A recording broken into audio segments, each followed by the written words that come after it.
All right, today is Friday, June 14th. It's about noon. We're going to talk about some news. I'm going to go real fast. Hunter Schafer joins Amazon's Blade Runner 2099 series with Michelle Yeoh. Two people I love. I'm excited. I'm not like the craziest Blade Runner fan, but I'm down. Like, the ingredients so far seem to be good. We're expecting it 2025 on Prime Video. What do you guys think? Are you guys excited? Do you like the casting? What the fuck is this? Sorry. Alright, Bad Boys Ride or Die looks headed towards $170 million or higher domestic total. Bad Boys doing pretty well. For the budget it had about $100 million. It's doing pretty good. I think it made its money back with the just about 200, doubling, tripling is where they start to see profit. So they're getting there. So well that they're already talking about a Bad Boys 5 is in the being talked about, apparently. So have you guys seen Bad Boys Ride or Die yet? If you haven't, I loved it. You can check out my review. It's awesome. Really fun action adventure comedy. Just saw Inside Out 2 as well. It's been doing really, really well for a kids movie. Keep in mind, this was a $200 million budget. This was the new Disney Pixar film. The last film came out 2015 and did really well. Let's see. So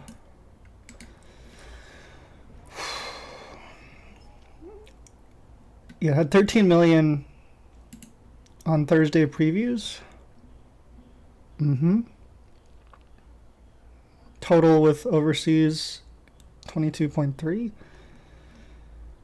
It's going to blow past its 135 global opening projection.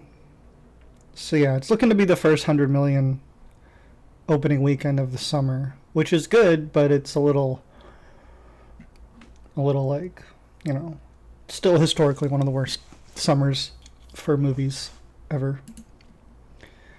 Speaking of which, Sony returns to exhibition business and acquires Alamo Drafthouse Cinema Circuit. Now, this is pretty historic because there is a Paramount exhibition law that stated that movie studios could not own theaters, as it would create a monopoly on the business, and they just weren't allowed. And it was way back in, I forget, the 60s or something,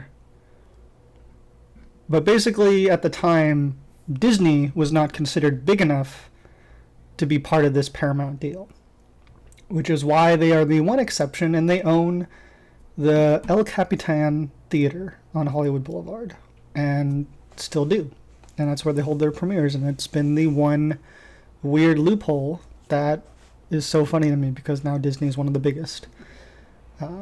This is interesting. I'm glad I got to see Alamo Drafthouse briefly, before Sony picked it up. I only did get to visit Alamo when it was post-bankrupt, though.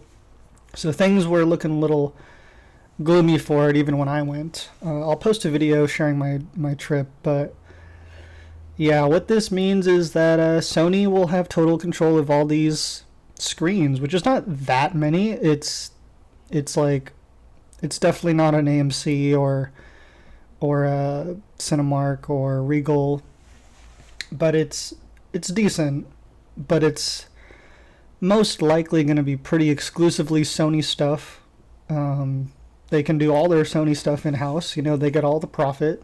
Usually it's split with the theaters, and there's, I don't want to get too into it, but they could show pretty much just Sony stuff. And I don't know if other theaters or studios are going to want to let their stuff be shown at these screens. So it'll be very interesting. I think we'll start to see less and less of what Alamo Drafthouse used to be. I don't know if Sony will be as on board to show like all these old types of films that Alamo did. And again, there's all these weird rights and who's going to let who show who. So who show what? And there could be a definite weird war of movie theaters going on. So very interesting to see, but you know, like Will Smith just did a visit at at a Cinemark and surprised guests in the theater. But now that Sony has these theaters, he may not be allowed to do that anymore and only do it exclusively for Sony. And then so all these studios, they could be really strict about like their cool exclusive stuff only being at their theaters, and then a theater like AMC or Cinemark or Regal that's not owned by a movie studio will not get these cool films anymore, which would be devastating. But yeah, I don't think there should be Cinemark or AMC's or Regals anymore. I don't think there should have ever been chains. Keep it the art house single theater. Like, didn't need to chain it up or multiplex it. Speaking of which, Cinemark did release this picture today of possible new small Wolverine popcorn bucket. We'll see if we get a Deadpool version 1. This is only a tease. They just did a little glitch like that, but we shall see. Speaking of Deadpool and Wolverine, is looking to slash box office records with $200 million opening box office. Early look. Now this would be a first for an R-rated movie. Never has happened before for an R-rated movie to open at $200 million. Current record for an R-rated opening is owned by the original Deadpool, which posted 132. Even if Deadpool comes in at 150, keep in mind it's not clear if you realize this is R-rated. It will still be the biggest for Reynolds, beating Deadpool and Jackman. Whew. All right, you guys ready? July 26th, Deadpool and Wolverine is going to be... It's going to feel huge because nothing else even comes close to this. So, I don't know. What do you guys think? Do you guys have your tickets already? I'm excited. Get the ads out of here. iTunes real quick. Civil War #1. I don't know why. Ghostbusters.